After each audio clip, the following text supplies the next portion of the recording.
சபையில வச்சாச்சு. அப்ப அவங்க வரும்போது வெறுங்கையா வந்திருப்பாங்க, சாப்பாடுலாம் இங்க சர்ச்சில்.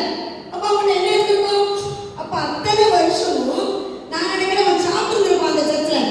ஏன்னா அவங்க வந்து வாசலில் உட்காந்துருக்கான். அப்ப அவனுக்கு சோறு கிடைச்சிருக்கும், ஆனால் வேற எதுவுமே கிடைச்சிருக்காது. கையெழுந்திருப்போம், ஒண்ணுமே கிடைச்சிருக்காது. கடைசியா யோவான் பேதுரு வராங்க. அப்போ இப்படி கை நீட்டு கேட்குறோம். அப்போ அவங்க சொல்றாங்க, எங்கிட்ட என்ன இல்லை, வெள்ளியும் ஒன்றும் இல்லை, நீ அப்ப இயேசு நாமத்துல என்ன எழுந்து நட. அப்போ 40-45 வருஷமா அவனை ஒவ்வொரு நாளும் கொண்டு வந்து வச்சவங்களுக்கு எவ்வளவு விசுவாசம் இருக்கு பாருங்க. அவங்க கூட சொல்லியிருந்துருக்கலாம், எத்தனை வருஷமா கொண்டு வந்து வைக்கும், எங்களுக்கே கஷ்டமா இருக்கு. பேர் ஒரு இடத்துல பிரசங்கம் பண்ணும்பொழுது ஒரு ஒரு திருவிழாக்காரன 4 பேர் என்ன பண்ணாங்க, ஓட்டை பிடிச்சிட்டு வீட்டுக்குள்ள இறக்குறாங்க. அது அவரோட விசுவாசம் இல்லை, அந்த இறக்கி கொண்டு வந்தாங்களே 4 பேர், அவங்களுடைய விசுவாசத்தை கண்டுதான் கர்த்தர் அற்புதம் செய்தார்.